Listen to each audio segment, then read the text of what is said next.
반일 시위가 더욱 과격해지고 있습니다. 10,000명이 넘는 시위대가 일본 대사관을 포위했고 혼다 등 일본 자동차 판매점과 일본 백화점들이 약탈당했습니다. 베이징에서 신강균 특파원이 보도합니다. 어제까지 1,000명 정도였던 베이징 시위대가 오늘은 10,000명까지 불어나 일본 대사관 진입을 시도했습니다. 8차선 도로를 가득 메운 성난 시위대는 공안의 저지를 뚫고 계란과 돌 등 닥치는 대로 집어던지며 일본 타도를 외쳤습니다. 대사관 인근의 일식당들은 습격을 피하기 위해 중국 국기를 내걸기도 했고 베이징의 일본인 학교들은 무기한 휴교령을 내렸습니다. 어제 이어 일요일인 오늘 중국의 60개 이상의 도시에서 이런 반일 시위가 격렬하게 계속됐습니다. 공격 대상은 주로 일본산 제품. 칭다오에서는 혼다 자동차 판매점이 전소돼 수십 대의 자동차가 까만 숯덩이로 변했습니다. 토요타 자동차도 성난 시위대의 방화를 피할 수 없었고 파나소닉 그룹의 전자부품 공장 등 10개의 일본 공장들에 시위대가 난입해 생산 라인을 파괴했습니다. 我觉得他把我们中国人民看得太软弱了。钓鱼岛是我们中国的一直是我们的一个固有领土。 혼란을 틈탄 일부 시위대는 일본계 유통업체의 창고를 습격해 200억 원 상당의 물품을 약탈하기도 했습니다. 선전 등 일부 도시에서는 공안들이 최루탄과 물대포를 쏘며 안간힘을 썼지만 시위대의 분노는 수그러들지 않았습니다. 광저우에서는 시위대들이 공안의 경비를 뚫고 영사관 내부까지 침입해 집기를 부쉈습니다.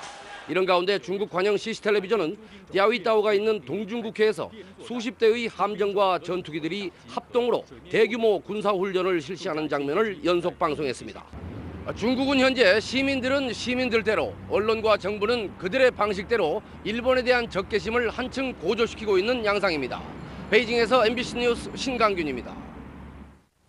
한편 일본 정부는 반일 시위를 중국 정부가 사실상 방치하고 있다고 판단하고 있습니다. 노다 일본 총리는 유엔 총회에서 영토 문제를 제기하기로 했는데요. 조용한 시료 지배라는 기조를 바꾼 겁니다. 도쿄에서 임현석 특파원의 보도입니다. 일본에선 현재 중국의 시위는 단순 반일 시위가 아니라 폭도의 수준이며 중국 정부가 사실상 방치하고 있다고 비난 여론이 일고 있습니다.